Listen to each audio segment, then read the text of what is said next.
Hey guys, good afternoon. This is Jason Flame, and welcome back to the Master Motivation Podcast. Today, we are joined by Sifu Harinder Singh, who is a defensive tactics instructor, thought leader, author, and high performance coach. He specializes in training the trainers and has worked with black belt school owners, military, special forces, Secret Service, SWAT, and over 150 law enforcement agencies across the globe.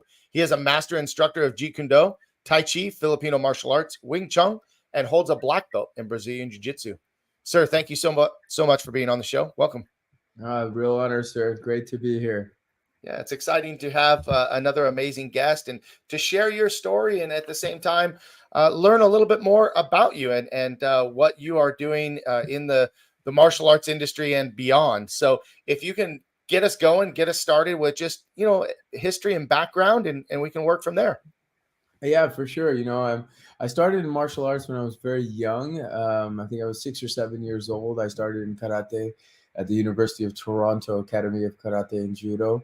And I did that till I was 19 years old. And then I came to the United States. I moved to California in 1997 on a tennis scholarship to go to the University of California, Davis. And I was studying to be a computer and electrical engineer. And, at one point when we're about to graduate, I got into a street altercation where I almost lost my life. And that totally shifted my whole perspective about martial arts, about self-defense, self-preservation. I was very angry. I was filled with fear. And then that kicked off my whole journey to pretty much where I am today. Wow. Wow. Well, I'd love to dive into that, a little bit deeper, but you started martial arts at a really young age. You mentioned that you were in Toronto. Are you from Canada?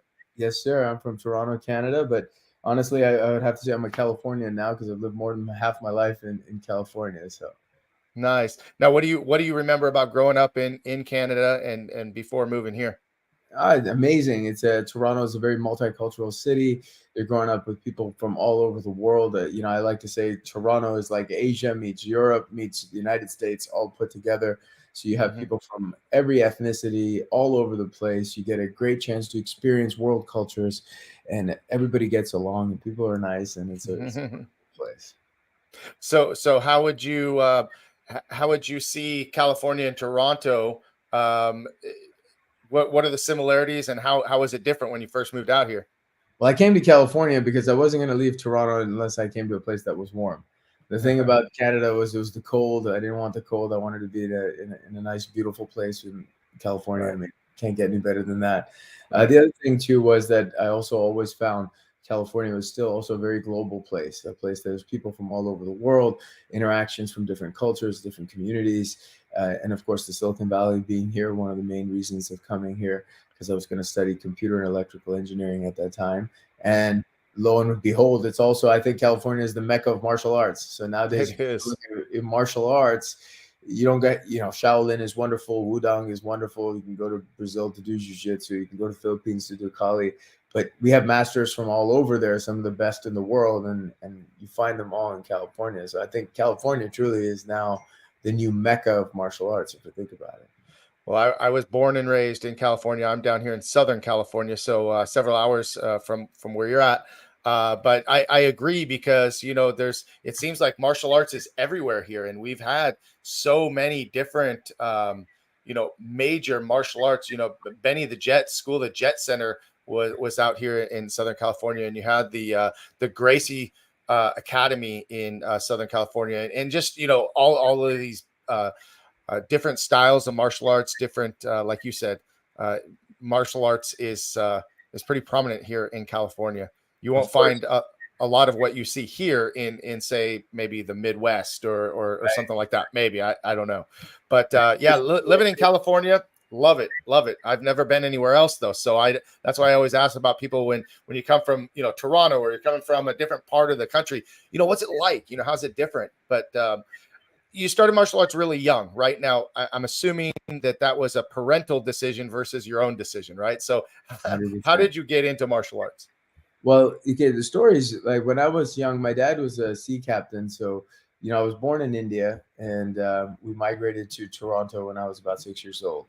But before that, my earliest remembrances are over my crib. My dad was a sea captain, so he went all over the place, especially all over Hong Kong. And he brought back 2 posters. One was of Bruce Lee and one was of Muhammad Ali. And he hung them over my crib. So they hung them over my crib and kind of like on an angle like this.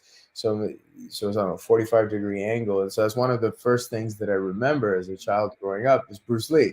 And my mom used to be like, I'd be running around saying, Bruce Lee, Bruce Lee, Bruce Lee, watching the movies and stuff like that. So I was already mesmerized by that. And then when we migrated to Canada, my dad was always traveling and stuff like that. And I was the oldest. So he always felt that, we need to be able to defend ourselves and protect ourselves and things of that nature. But my mom wanted to find somebody that would also teach us the philosophy. So she looked up, she didn't know the difference between martial arts. She doesn't know the difference between a jab, a kick, and punch. But what she looked for was an educator to teach us. And so Sensei Bert Konzak was a professor of Eastern philosophy at the University of Toronto. So that's how she kind of picked that school and that lineage to start with. And that's how I got into it. What are your earliest memories about, your first few classes of martial arts? I know it's probably a long time ago, but is there anything that really sticks out when you were a little kid?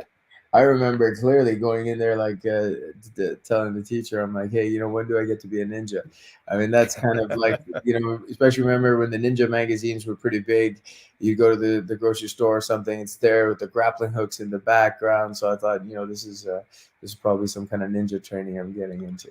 Yeah, well, we all had, if you're a martial artist or a fan of martial arts, we all had the Bruce Lee poster on the wall. But we also, if you were from the early 80s, Sho Kosugi was the ninja that was always on the wall, right? And I remember seeing the movie The American Ninja, and I was just like, so, I love that, Master Tadashi Yamashita in that movie as well. So yeah, very, very cool. Now you've obviously studied many different systems of martial arts. What was the original system, and where did you build from there? So, when I really started, growing up as a child, as a young kid and a young adult, I was doing karate until I moved to university, and at that time doing forms, point sparring, continuous sparring, things of that nature was the realm that I grew up in. And of course, being in street fights here and there. But when I was in my senior year of university, or actually in 2001, I was jumped. We were at the wrong place, the wrong time. We went to a bonfire in Ocean Beach. So if you're in San Francisco, there's Ocean Beach, and we were one of the last cars to arrive. There was about 100 people at the beach, and Ocean Beach is set up so there's like a big hill that comes down about 1.5 miles, 2 miles down, and there's a big platform where the parking lot is, and then you got to walk down to the beach, which is several 100 yards away. We were one of the last 2 cars to arrive, and we're college kids, so what are you going to do? You're getting to a beach, you've been driving, you're going to have a couple drinks before you go to the beach. And literally out of the darkness, this local gang, it was their turf, they just walked out of the darkness. So to talk about zero spatial and situational awareness, just out of the dark they came. And you get that feeling inside that something's off, but you don't act on it really. And as they were walking, to the left of me was my roommate, and to the right of me was another friend of mine. The guy to the right of me was smoking a cigarette, and the guy to the left of me, he's over here. And there's a few other guys, about 4 other guys with us that were there. And this group had about 25 people, and they had a leader. And the leader led them through. And as the leader's leading them through over here, he asks my friend for a cigarette. And in that moment that we just looked there, that directed that attention, it was their opening, a group of them grabbed my roommate to the right, took him to the center, made a formation, and all hell broke loose in that moment. Wow. And in that, so it was all planned, right? So it's like a battlefield attack. It was planned. Afterwards, when I run it back, you see the steps that they took, the engagement to divert the attention, take him to the center. And the moment they grabbed him to the center, there was another guy. He had pulled off a 2x4 from a fence. Even when he approached us, his shirt was open, the tattoos on his chest, and he had straddled the 2x4 like this. So it was coming off the sides.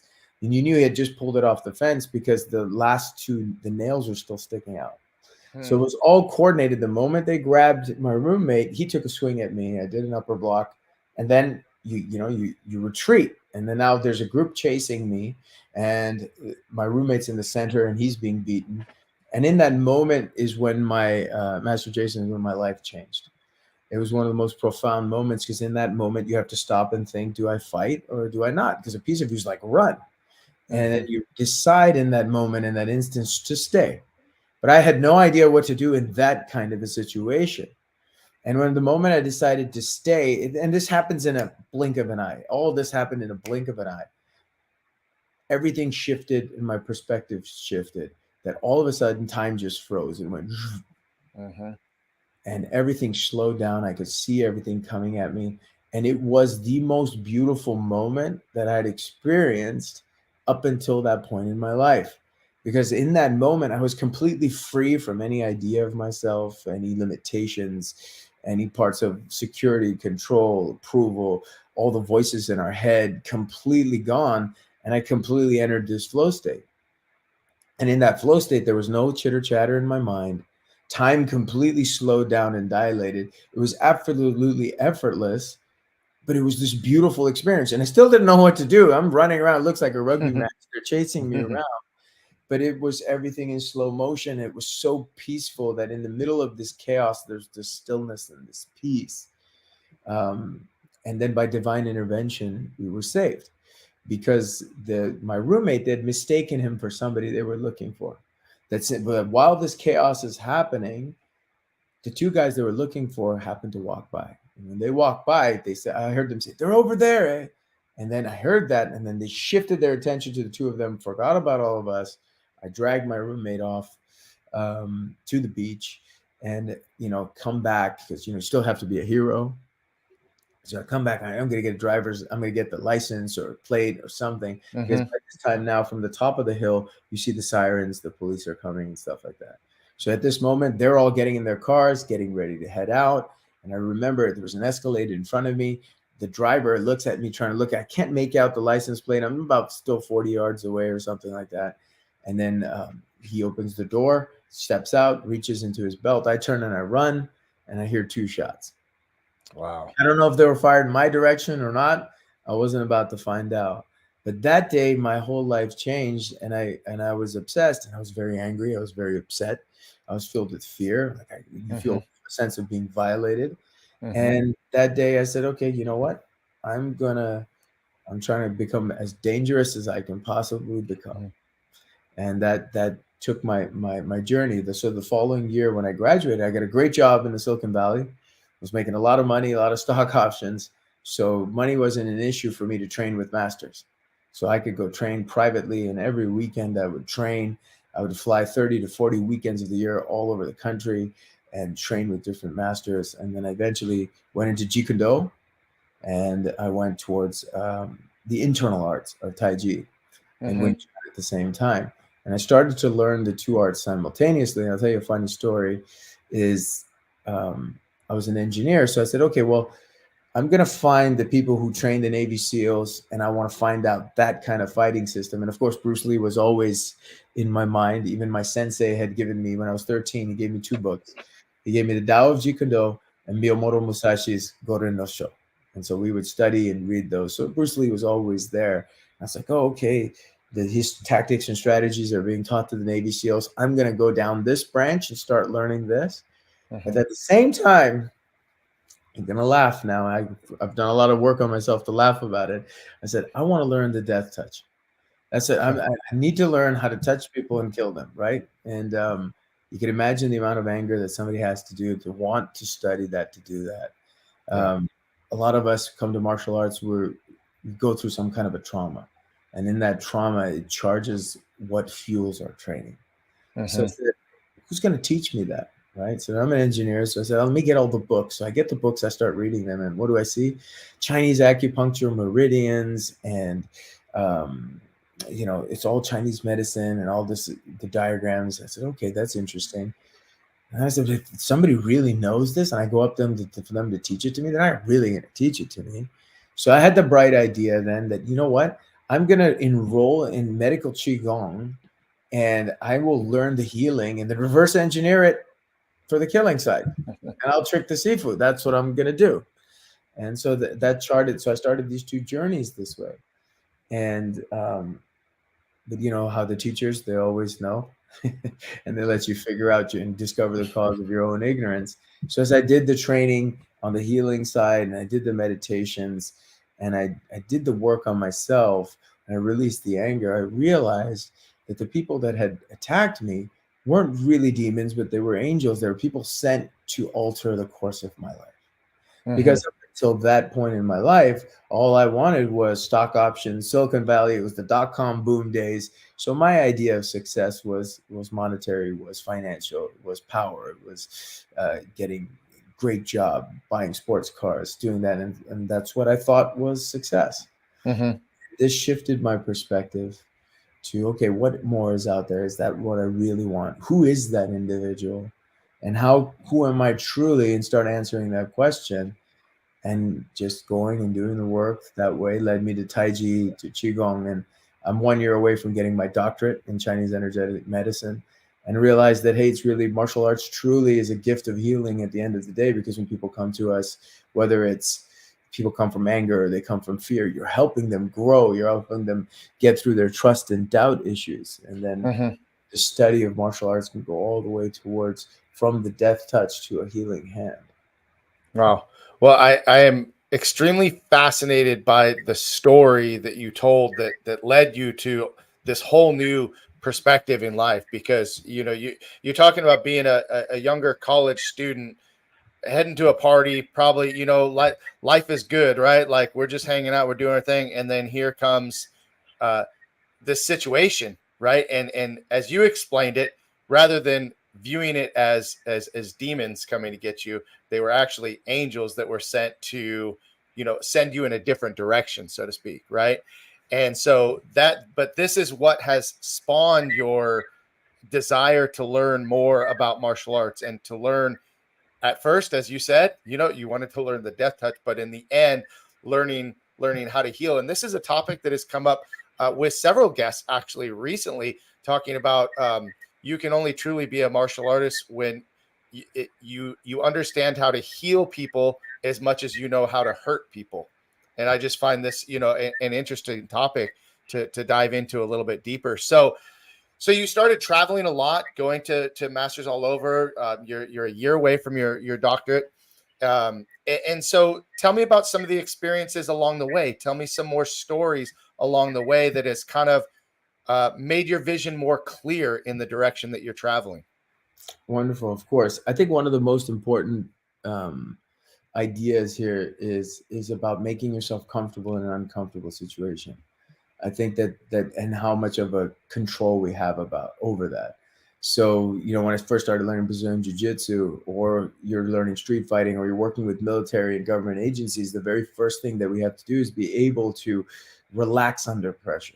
It's the ultimate thing. So if I can relax under pressure, I can slow down my perception of time, I can expand my awareness, and then I can read the room, read the situation, and choose appropriate responses. So oftentimes when we take a look at it, there's a law of effective interaction that says that my perceptive experience is going to determine my actions. But oftentimes the person that's perceiving, who is that person? Is it truly an observer that's non-biased, that's seeing things without emotion for what is actually happening? Or am I seeing it through filters or masks and identities that I've adopted through fear, through doubt, through unhealed traumas, through betrayals, through rejections and abandonments?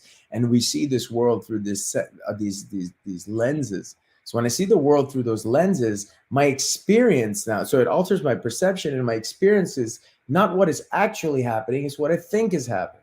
So then my actions are going to be based on what I think is happening and not what is actually happening. And I think that's one of the greatest lessons I've learned in martial arts, is that there's a person of who we truly are, then something happens to us, and then we create a wall around us for fear, to protect ourselves. Now we've drifted from our center of who we truly are.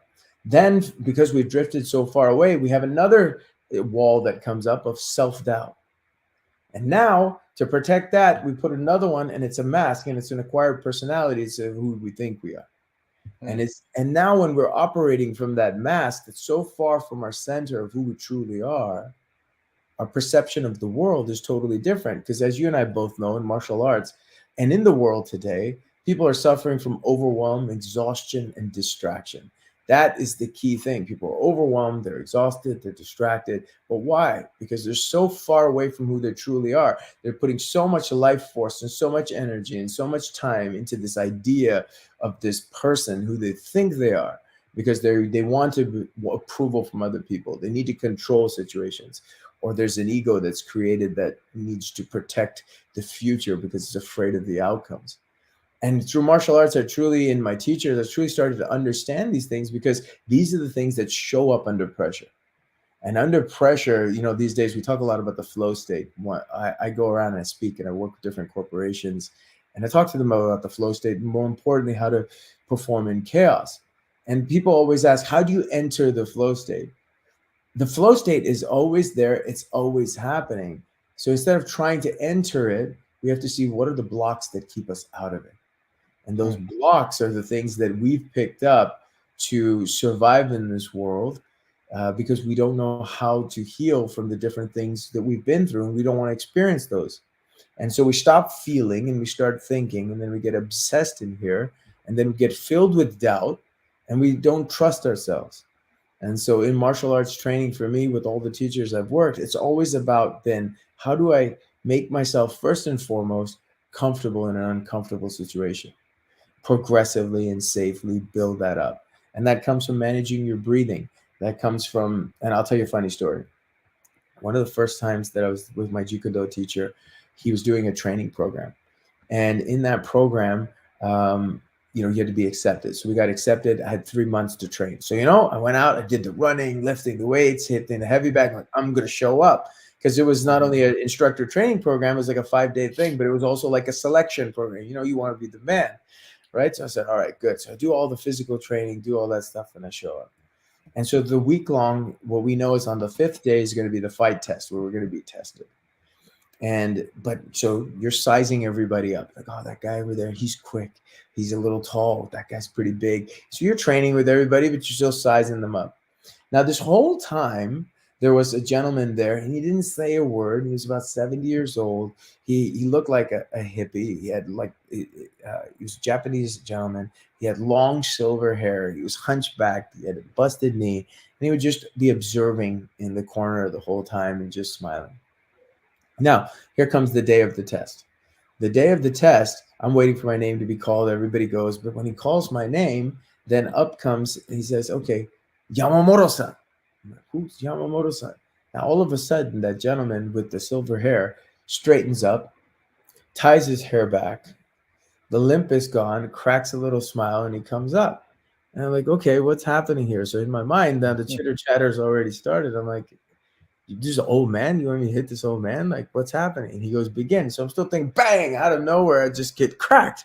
And then he cracks a little smile. And I'm still having this internal dialogue happening of what's happening here, right? And then now all of a sudden we're moving, and whack, he kicks me in the leg. Like, this is insane. Like, okay, we got to fight. Now my dialogue's going more and more and more. Like, everybody's watching me. This is getting embarrassing. And now I am my own worst enemy. The voices are going. I'm starting to get tired. We're moving around. I'm starting to get tired. And you know what he's doing? He's laughing. He's relaxing even more. So we're going through this, and I'm pretending now. Now I have to pretend to put on a face that I'm not getting tired. This is not such a big deal. We're putting this mask on and this show on for everybody. Finally, after getting my butt whipped for a little while, the teacher calls it, and he says, break. We come to our knees, and then I'm still trying to, you know how when you're really tired, you don't want to show somebody, you're like, I'm trying to get your breath back. And then eventually I couldn't hold it anymore. And I'm panting. I'm like, man, what just happened here? Right. So I asked the teacher, I'm like, what happened here? This doesn't make any sense to me. And he said to me, well, he was relaxed. He was having fun. He didn't care about winning or losing. You were up in your head the whole time. You were worried about what everybody was thinking. Your ego was acting. There was no humility. And so it's filled with tension. And tension rises, right? So tension rises. What happens? Our heart rate speeds up. Our thoughts speeds up. That's why we say we tense up. And he was relaxing down. Relaxation flows down. And he was so relaxed. And I couldn't tell his movements. They were so, not so fast, because he didn't even hit me fast. I just didn't see it, right? And because our realms of perception of time and space changes. And so he said, well, you were up in your head. My teacher said you're up in your head thinking and worrying, and you weren't breathing, and you weren't focused on them. You were just doing you. You're focused on you the whole time. And I was like, wow, this is such a profound thing to understand. And that was just a funny story. I call it the Silver Samurai story because I never forget it. And then after that, I never forgot to lose track of my breathing. And as you know, if you do jujitsu, you get smashed, you got to breathe. Rule number one, Hickson Gracie, make yourself comfortable in uncomfortable situations. You got to breathe. You got to be able to relax. You got to be able to handle the pressure. But if you fight the pressure, you're going to get tired and you're eventually going to drown on dry land in jiu-jitsu, as they say, right? So that was one of the most important lessons I learned. And from there, I realized that the real enemy was always me.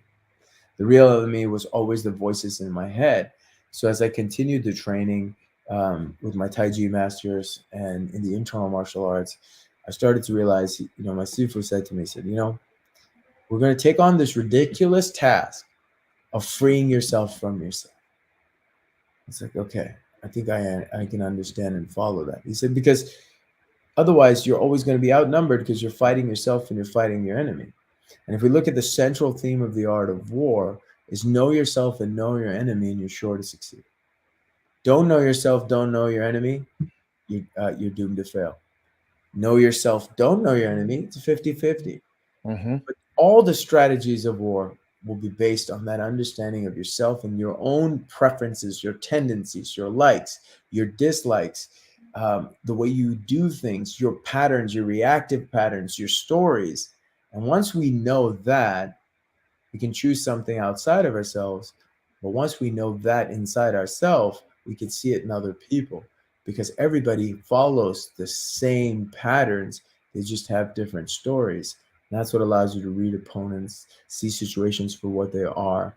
And truly, for me, I think martial arts is the greatest thing in the world. I mean, it gives you a chance to really, truly free yourself from this idea that you concocted to protect yourself from the world because you didn't know any better.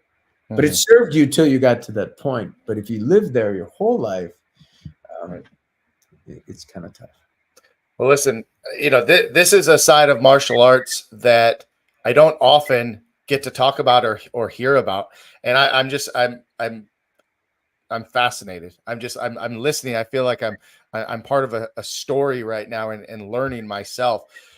When you started talking about who you really are at the core, and then we build these barriers around and around and around. If people are watching right now, you talk a lot about breathing and understanding yourself. What are lessons that you teach, or what are lessons that you could share that people could start to practice now to kind of peel this back a little bit more? Does that make sense? 100%, 100%. I'll give you 5 steps that I do. 5 steps that whether if I'm working with special forces or CEOs that can practically, or martial artists, and what I do myself, that you can practically apply this. Okay. So the first step is that we have to learn about the power of the pause. We have to learn to say pause, stop the world, time out. That's such an important thing because what ends up happening most of the time is an event happens and then we react. And that equals the outcome. So it's E plus R equals O. So an event happens, we have a subconscious reaction, and that equals an outcome. So we have to learn to institute a pause in the middle of it. So if an event happens, I say time out, pause. Now that pause gives me a chance to choose a response. Many times when you take a look at things, and let's say hindsight, they always say is 2020. So if hindsight is 2020 and you're looking backwards, like, oh, you look back, you're like, oh, I wish I did this. I wish I saw that. And I wish I did this, because in hindsight, you see everything clearly. But in the moment, you didn't create that space for yourself to see those other outcomes and choose something possibly different and get towards a foresight engine where you change the possibilities of the future by considering what's happening versus just reacting to a stimulus, to an input, an impulse that happens. And most of the time, most of our interactions are subconscious reactions to other people's reactions. So the moment we understand that pause, that timeout gives me this moment. So in that timeout, it's if we can train ourselves that before we take an action, before we say something, we pause. Because oftentimes it's not the decision that we didn't see that we want back when we want to go back to time. We want the moment back before we made the decision. Because in that moment, if I can pause and create it, I can see other options that I didn't see and consider those. And if I can see that in the moment, real time processing and get good at it, then I start to craft my future. Otherwise, what ends up happening is my past will always determine my future because my past reactions repeat and I loop and repeat the future. So my future then is a part of my past. But if I can pause in the moment, in that present moment, give myself an opportunity to see something outside of my reactive patterns, I get an opportunity to choose something different. The next thing that I say to help us to practically do this in the pause is in that moment, inhale, take a breath, step back and look around. That instantly, so if I'm talking to somebody, I take a breath, I take a physical step back and I look around. That changes, it gives me a little bit of space. And then the next thing is the breathing. The breathing, there's something called the tactical breathing method. And what we want to do with that, that was coined by Lieutenant Anthony Sparta from the SWAT teams, because I was teaching this breathing method. He's like, we need to give it a name. And he wrote me a letter, a recommendation. He called it tactical breathing. So I said, let's call it survival tactical breathing. But what we want to do when we breathe is we want to take 2 inhales in from our nose into our belly. So you're going to go. And then the exhale is, you want the exhale to be longer than the inhale. When you do make the exhale longer than the inhale, it makes and slows down your heart rate. So there's a fact of we create space between the diaphragm and the heart and the vessels and how they work. So when you take an inhale and you just go, and the exhale is longer, in that moment, you actively are bringing yourself down. You're slowing down. The next thing from there, so pause, step back, take that tactical breath. The next thing you want to say to yourself is the following mantra. It's not necessary to react. That's a very important thing. When I say it's not necessary to react, and I work this all the time, it's not necessary to react because we are reactive beings. So in the moment that you say it's not necessary to react, it gives me an opportunity to choose a response. And in that moment, now I'm crafting the future. So as a now you can choose a response. So this takes you from a reaction to a response. So pause, step back, take in 2 sharp breaths. And if you're in public, you can't make that sound. But if I'm fighting, I'll be making that sound because it gives me a biofeedback loop. And the sound, what that does actually when we're in a moving situation is that, you know, if somebody's feeling sad, what's the sound you make to make them feel more comfortable?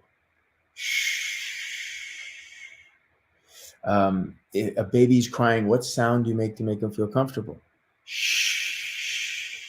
If you're shivering, what do you do to relax? It's a natural breathing sound that goes down and allows you to release the energy, release the charges that are associated with panic and anxiety, and it brings you down. If you're in your role with high-level black belts, you'll always hear them also in jiu-jitsu going, they're always managing their breathing. So once you have that step down, say to yourself, it's not necessary to react. And now shift the frame and say, I wonder how easy it would be for whatever you want to do. That will shift your perspective, because what you're actively doing here is you're changing your state.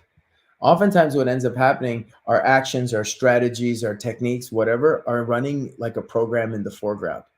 And in the background is our state of mind, our state of being, our perceptive awareness is in the background.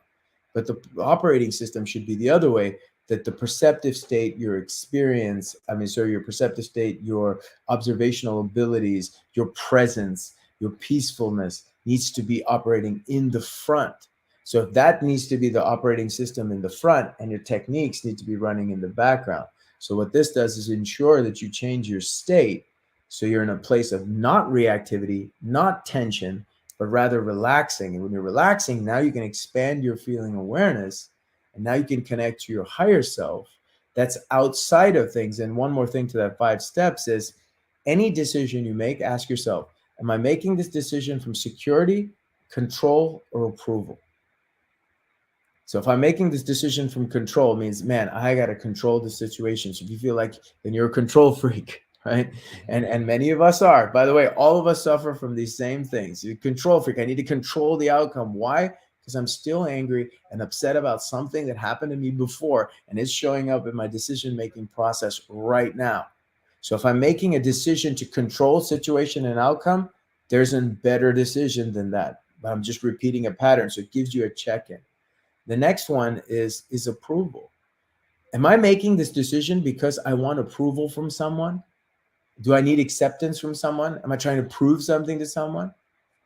You see, that's such an important thing, that if I'm speaking with you today, sir, I respect you and I respect my students and anybody I work with, but I've got to get to the point. And if we talk about service, how do I serve people without wanting anything in return? And that's true service. But if I serve someone because I want your approval backwards, is it truly service? It's being driven by my own need for approval to say, oh, you helped me out. Thank you so much. But that's the thing that ends up happening in many of our things, and it makes us freeze. It makes us stop doing what we could do because we're always worried about other people's opinions. And finally, last but not least, is security. Security is based in the realm of the ego and based in the realm of pride. And it comes down to future situations that we become afraid of losing, afraid of not being good enough. And those show up because at the end of the day, fear is the mother of all emotions. It's actually the governor of security, control, approval, because you control things because you're afraid that things in the past will repeat themselves. Approval, you're afraid that people will not accept you. Security, you're afraid that things in the future are not going to go your way. So that creates doubt. And we're all, if we don't understand that the greatest enemy that we're all facing is self-doubt. And that self-doubt permeates all of our choices, our decisions, and our perceptions. So if we have a step-by-step method to pause, step back, take a breath, come to center, first say, it's not necessary to react. And then from there say, whatever I'm going to choose, make sure it's not security, control, and approval, and it's something outside of that. Now we're talking about you crafting and creating your future in a whole different way. Wow. Now this is obviously taking you time to right. You speak on this very, very clearly and very eloquently. Like, so when did this all or how did this all come together to make sense to you? Because I'm listening to you, right? And I'm writing lots of notes. And I know that when I get off this call, I'm gonna be like, man, I was really into this, right? And I want to apply some of it, but I miss it, right? You know what I mean? Yeah. How did you make this part of your being, part of who you are? How long did this take you to really get this down? You know what I mean? For sure. So first of all, it's an ongoing process. It's like brushing your teeth. So you're going to be doing this all the time. It's just it's a different operating system that now you're in a conscious operating system, constantly choosing what's happening, choosing your states, choosing your responses versus being subconscious and checked out and just running old patterns and old operating systems. Mm-hmm. So everything I just shared with you comes from Dr. Jerry Allen Johnson, or Sifu Jerry Allen Johnson, who's my internal martial arts teacher and my Chinese medicine teacher. And when I really went into the internal martial arts, there was levels to it. So I had to qualify. It took me 10 years to even be accepted. And when I finally was and became a disciple of his and started to learn that everything I just mentioned to you is the root of all healing and the root of all performance. So whether somebody's ailing from a physical ailment, that they're sick physically, or they're sick energetically, or they're sick spiritually. And when we say spiritually, I'll give you a working definition. The spirit is defined as the thoughts of the mind and the feelings of the heart. What are the thoughts of the mind and the feelings of your heart? What's happening with you? Your energy. Are you in a surplus energy? Or are you low? Where are we living with our energy, our life force? And physically, of course, the functions of the body. So if we look at martial arts and we look at medicine, or we look at mysticism being like your connection to the divine, what gets in the way of your performance? What gets in the way of your healing? What gets in the way of your fighting ability? What gets in the way of your connection to the divine is these masks. It's these unhealed woundings from betrayal, rejection, and abandonment. So if we want to be a high level performer, we have to understand that this is the mechanisms of how we influence our decision making. So the flow state is always happening, but these blocks are in the way because we've, when things happen to us, we put on a shield, we build these walls to make sure they don't happen again. But to take your skill to a higher level, you have to go backwards through breaking each wall to come to the center. And that's the whole thing. And that's what the training was. As soon as everything I just mentioned to you is from internal martial arts training. Mm-hmm. It's not from a psychology class from university or something, but mm-hmm. it coincides with that. But this was all internal kung fu training. I mean, I was like, hey, I want to learn the crushing palm and the death touch, And he's like, why are you so angry? Well, now you've taken, much of your life to learn this, but now you also spend your life teaching as you're doing now. We're learning from you as we're watching now. Tell me about some of the groups, as mentioned in your bio, that you've worked with military, you worked with law enforcement, you worked with martial arts school owners. Tell us about some of your experience with that and how you continue to share this out. Oh, absolutely. Absolutely. So, one of my first teachers used to work with the military. And so I started working there and law enforcement. So I started getting a lot of students from that. And then they became my own students. And then we trained a lot. And then we put a program together. And it was in 2011 where we launched our first program to ILETA, which is the International Law Enforcement Educators and Trainers Association. One of my top students was running and teaching in San Mateo at the police academy. And he's like, this course is amazing over here that you've been teaching me. Let's get it out to other agencies. So we applied, we got into ILETA, which was very difficult to get in. And it was a huge hit. It was a huge success over there. I'm very proud to say that since 2011, we've been invited back and accepted every single year since then. And not only did we create a program from them, but it also evolved and it transformed based on their feedback. So we had a program that we've tested. Now it's called DTAC 8, Defensive Tactics and Awareness in Combat, the 8 essential skills. And 8, we go 0-8, 0 being all the mental, the emotional aspects that we talked about, and 8 being the 8 defensive tactics skills, ranging from empty hands, edge weapons, blunt weapons, to firearms, to ground tactics, to multiple opponents, and things of that nature. But the key success of this program was based on people learning to understand who they truly are and their ability to overcome those mental limits of the mind and slow time down so they can make better decisions. Because when stress hits you, and for officers and stress hits them, they can make big mistakes.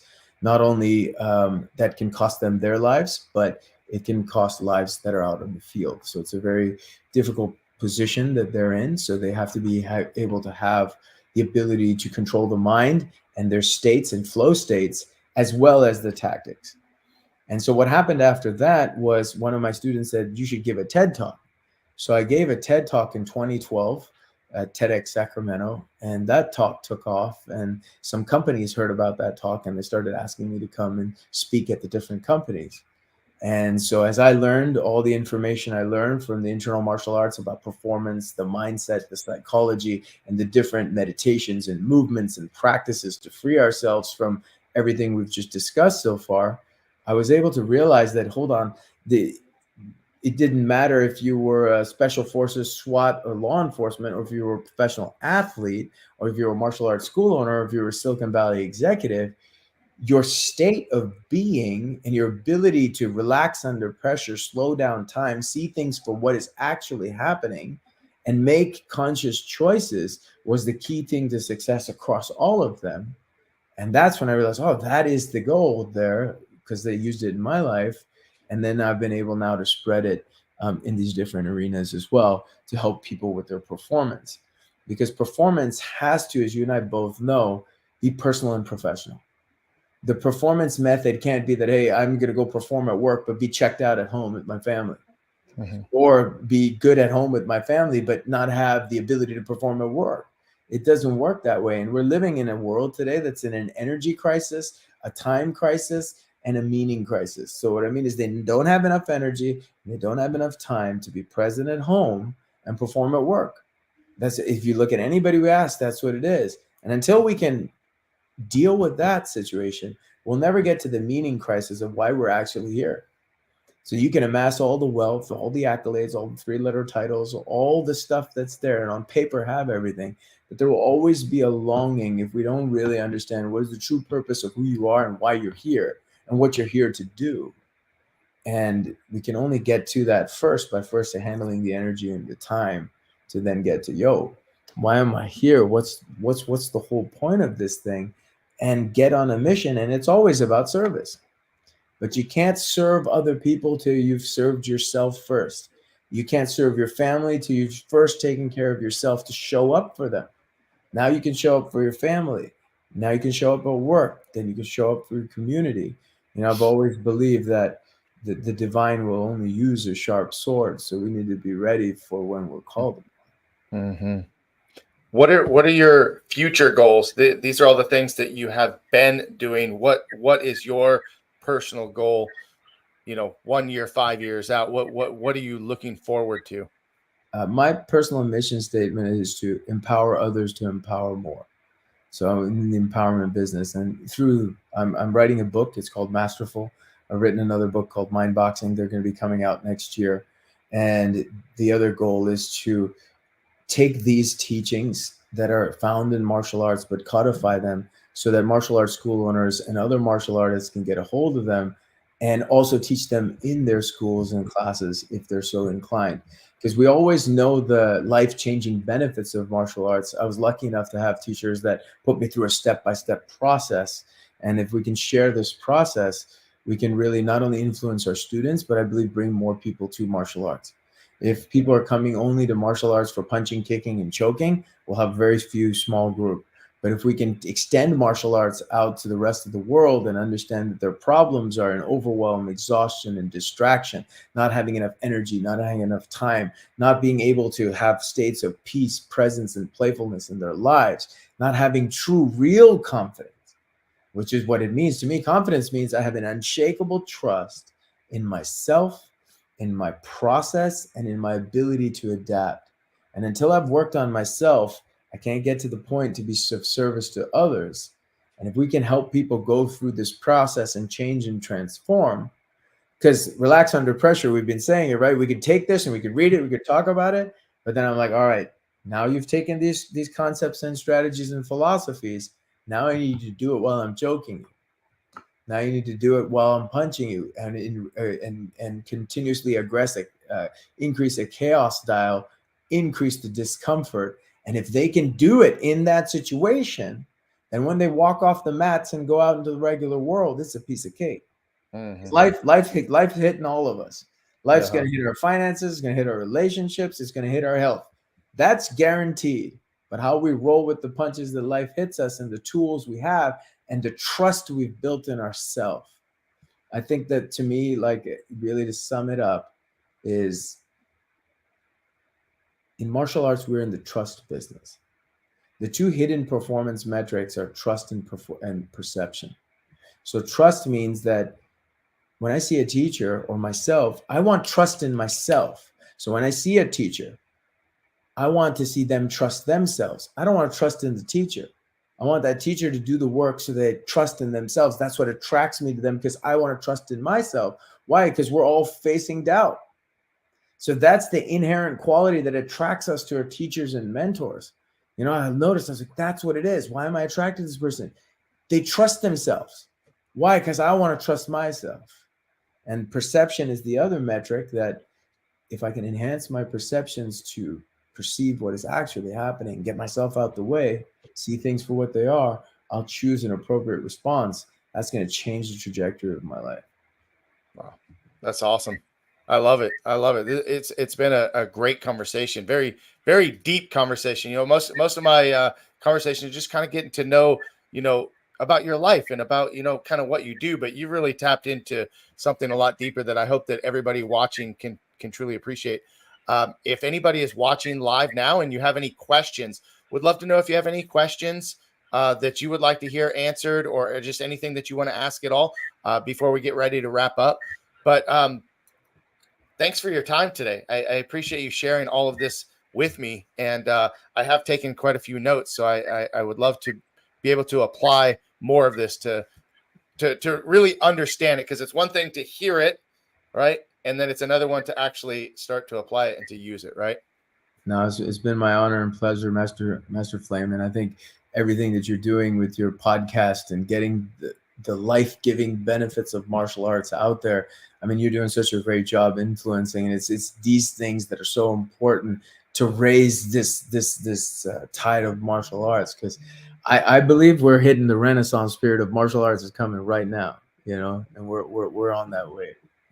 Well, thank you. I appreciate that. And I love doing this. I love being able to share the stories and share information and share some education any chance that we get. So definitely looking forward to continuing conversations in the future, and looking forward to bringing on, more amazing guests to share on the show.